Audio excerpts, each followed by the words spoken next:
Good morning, everybody. You will have to excuse me. You can't see me very well because the sun is literally shining directly on my face. But it is time for the next chapter in our story, The Explorer. We did have a couple of chapters before this one, but with the English work coming up, I thought that this one was slightly more important as it gives us a bit more of an insight to our character, Khan. And we might begin to learn why she is a little bit unfriendly and unapproachable sometimes. So this chapter is called Khan.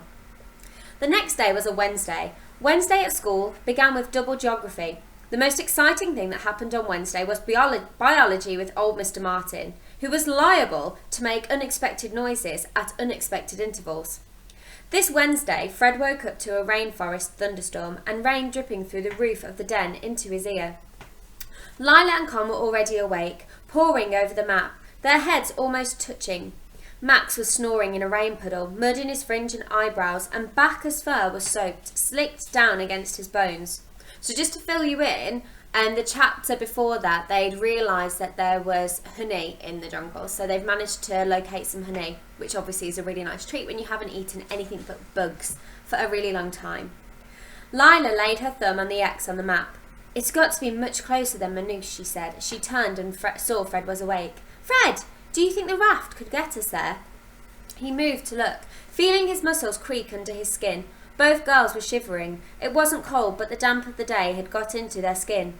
"We'd have to get through all those weeds here," he said, "and there's that sign there. That thing that looks like a snake." "Exactly." He turned out towards the river and the filing cabinet grey sky. "But, yeah, I'd say that we could." "But you don't think that we should?" asked Con. It was clearly a question that begged the answer, no. "We saw from the tree, it was miles."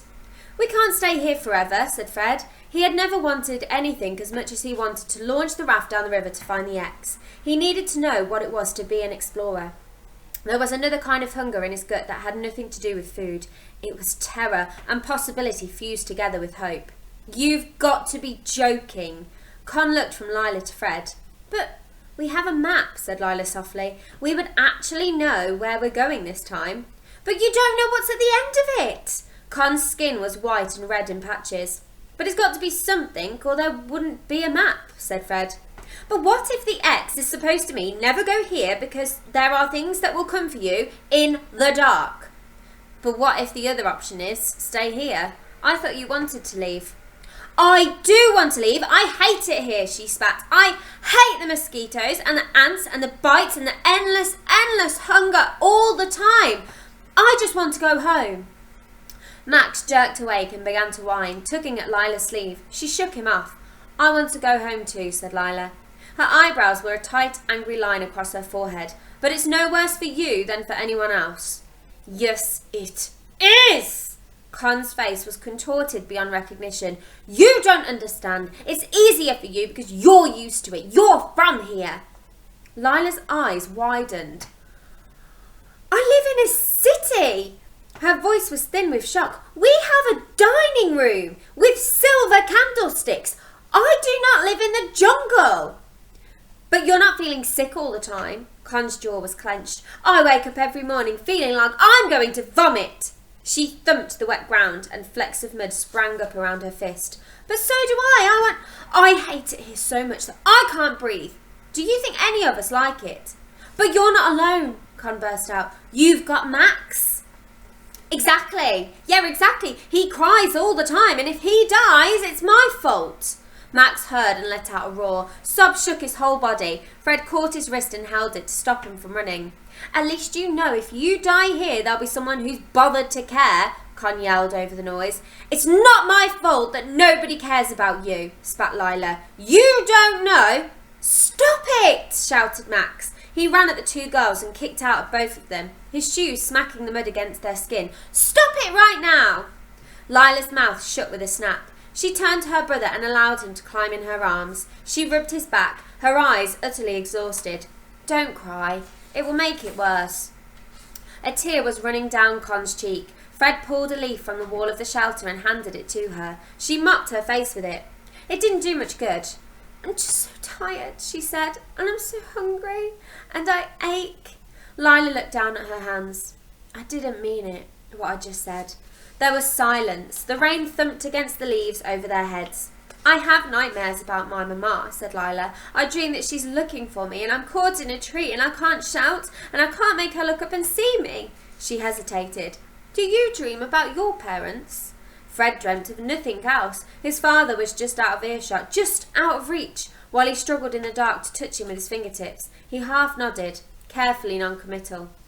Con's mouth shaped a word and then fell still. It's not like that for me, she said at last. I live with my great-aunt. What happened to your parents? Asked Lila. They're dead. Con's mouth hardened again and she set her jaw as if daring them to sympathise. My mother died when I was 3 and my father was killed in the war and then a family fostered me. But you just said... Yeah, they had a baby of their own and they threw me out, so I went to live with my great-aunt. Con gave a carefully nonchalant shrug. She didn't really want me, but there were no other options. They kicked you out. They said I bullied the baby. I didn't, but once it was crying and it wouldn't stop, so I gave it a tiny slap. Oh, said Lila. Her face was stricken, and I don't know. She paused, swallowed, bit a slither of her thumbnail and went on. They said I shouted things at the baby. It was only once, truly, and it didn't understand, so why would it matter? Fred nodded. My great-aunt, she sends me to spend summers with the nuns. Nuns? Convent school, that's why I'm in Brazil. The year before that I was in India. She says the travel will improve my character. I hate it. Do you want to be improved? Lila seemed to be trying hard not to sound too sceptical. Con tried to smile. Not really, but she likes girls to be quiet and proper. She says I'm rude. I don't mean to be, but then when I try to be good, what I think is good, she doesn't notice. So, mostly, I don't know. I just don't bother. She wiped her nose with her finger and thumb. And I don't think she'll have sent people to look for me. There isn't much money. The convent school paid for my boat fare over here. They have a fund for war orphans. She grimaced, a deep, bitter wince away from her words. Charity case. So when you said... I lied. Your aunt sounds absolutely awful, said Lila. Really? She does, Fred said.